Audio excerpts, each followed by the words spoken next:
channel.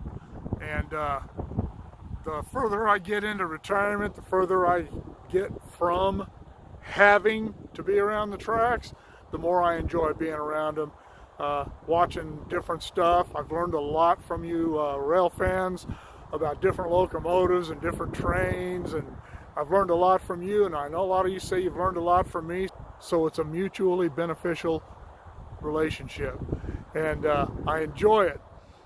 One of the things that I do when I'm out and about shooting these is I try to find cool locations like this one right now. I am at CPSP 347. This is East Rowan or South Rowan, whatever you want to call it. East. Let's be old school. This is a really cool spot to shoot trains. There are a lot of spots between here and Tunnel 8, about 3 miles from here, that are really, really neat places to shoot trains from. One of the things that you find around here, besides trains, are snakes. There are a lot of snakes up in this area. Lots of places for them to hide, lots of places for them to hang out, lots of underbrush for them to crawl through. And what I want to talk about today is snake safety, snake awareness, particularly where rattlesnakes are concerned. So let's talk about that a little bit. Talk about some of the places where they like to hang out, where you really need to be aware of them.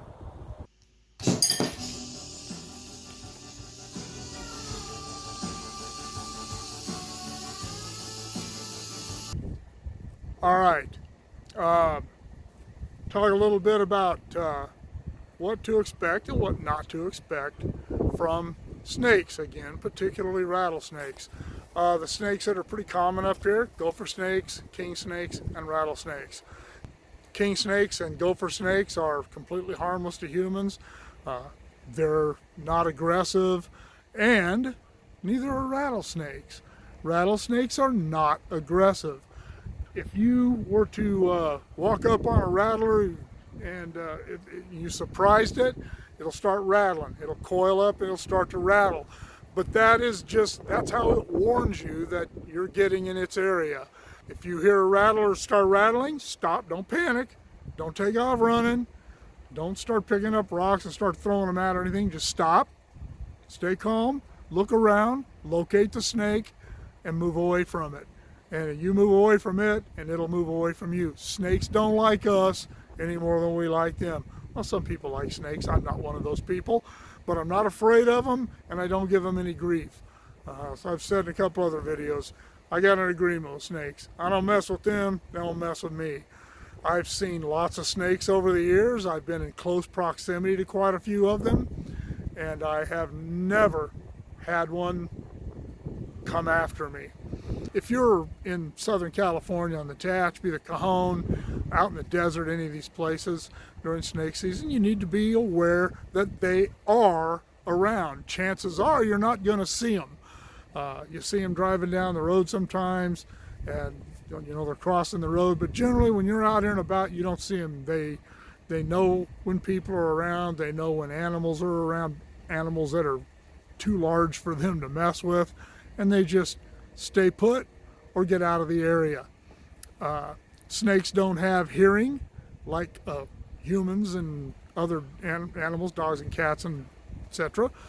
They have their nervous system is designed to feel vibrations that are attached to nerves that are attached to their jaw, and that is what they use to sense movement. That's how they know things around, and whether they can sense people talking or something, whether that's enough air movement for them, is probably not. But I've always tell people, and I've always done this when I'm walking out into the brush or around rocks, I'll kick rocks and dirt out ahead of me, make a lot of noise.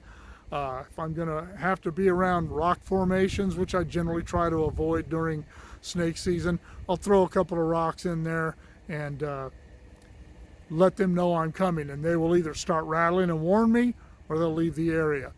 And so you can make noise that will alert snakes to your presence before you get there. And as I said, they will generally just leave.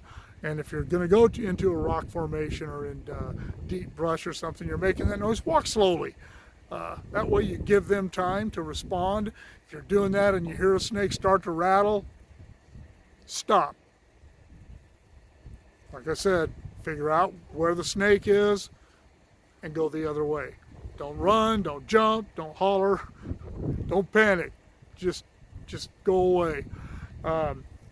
It is mid-April right now, and I'm up at Rowan, and it's cool today. It's about 60 degrees. It's breezy, and I mean, it's not cold, obviously. I'm just wearing a t-shirt, but it's not cold enough. You know, snakes get lethargic when it's cool, but it has been very warm over the last couple of weeks, and I guarantee you that the snakes are out. They don't go back into hibernation when it gets cold like this or cool. They just become a little lethargic, but that doesn't mean they can't still be dangerous.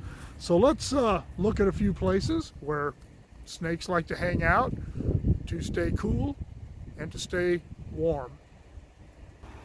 All right, before we go any further, let's talk a little bit about proper clothing and wear if you're going to be out here on the Tehachapi or really anywhere in Southern California doing rail fanning during, I would say, between March and October. You want to make sure you have a good solid pair of boots with at least an 8-inch top. These are 8 inches, probably enough to keep me safe, probably enough to keep you safe, but it certainly wouldn't hurt if you wanted to get taller boots. Don't wear yoga pants or skinny jeans or any tight-fitting clothing around your legs.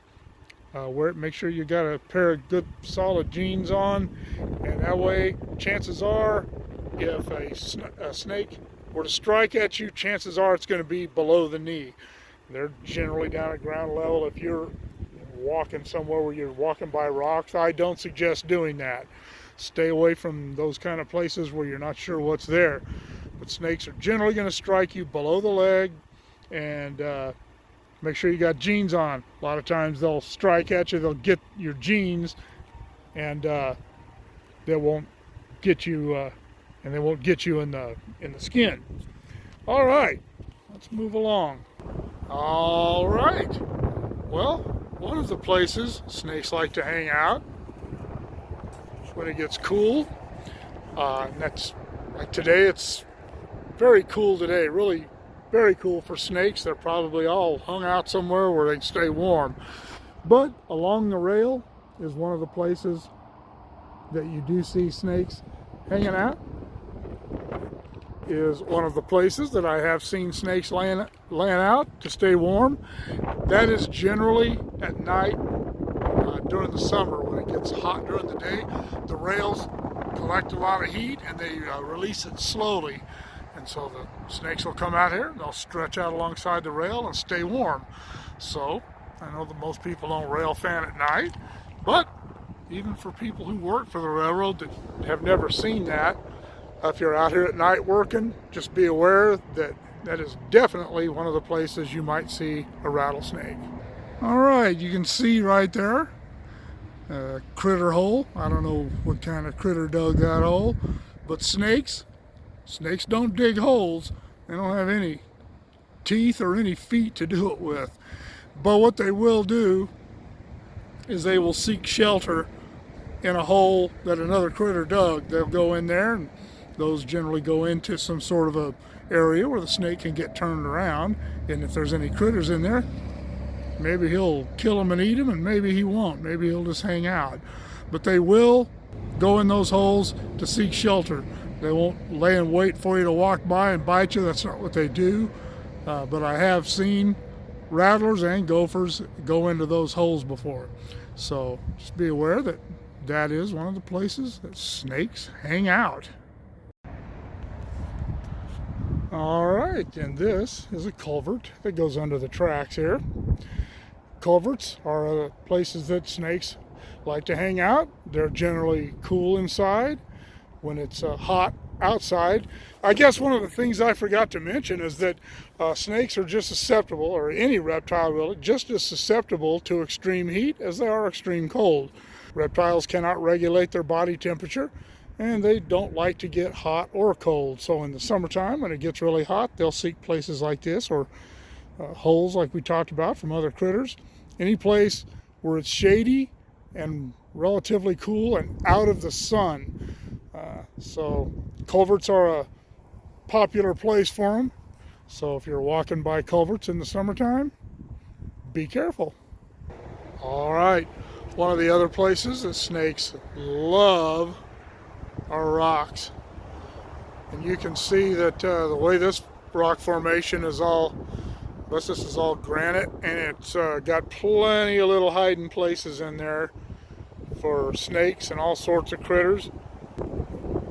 And when it's hot outside, they like to retreat into these little crevices and nooks and crannies and around rocks.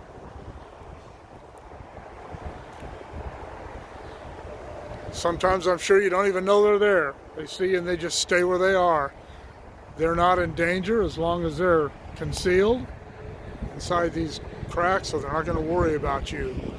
But you're going to have to traipse through some of this underbrush here and these weeds to get to where you want to get up on these rocks and shoot a train. Make sure you're aware that this is one of their favorite spots. All right, this is more likely somewhere that a signal employee or a communications employee would have to concern themselves with, but snakes do like to get. One of the other cool dark places is in these openings, is underneath signal cabins, the ones that are raised up off the ground a little like that. They will take refuge under there. I've never come up on one that's been under the house that I'm aware of.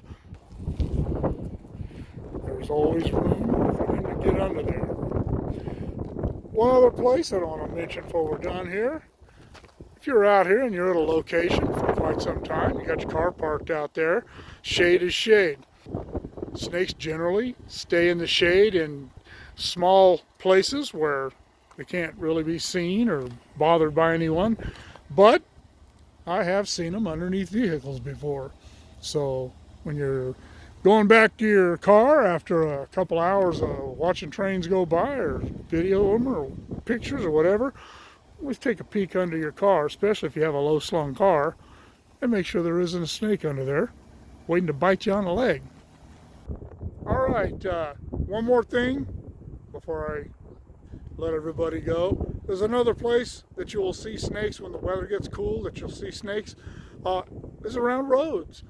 They will lay out in the middle of roads when it gets cold. You see a ton of snakes dead on the roads. And sometimes they're just crossing the roads when they get hit. Last time we went on a motorcycle ride, the solving ride that we went on over to the coast a couple of weeks ago, one of the guys behind me actually ran over a snake. It was a gopher snake, but the snakes will come out in the roads. They'll cross the roads. They can't hear cars coming. As I said, they can't hear, and cars are approaching too fast for them to react the way they do here. So you will see them out there. Something I want to throw in here that I didn't notice that I'd forgotten until I was editing the stuff I shot in the field is that I didn't mention that rattlesnake bites are seldom fatal to humans.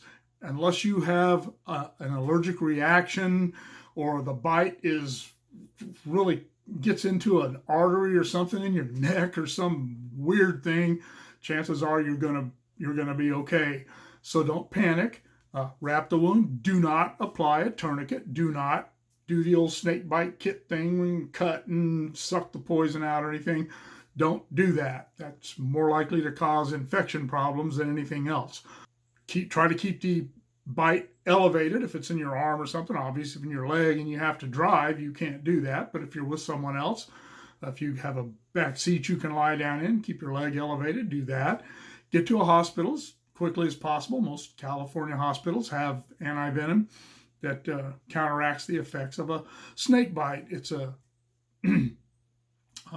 rattlesnake venom is a It's a hemotoxin. It attacks the blood cells, the skin cells, can do a lot of local damage, discoloration with the skin, swelling, and from what I understand, can be quite painful.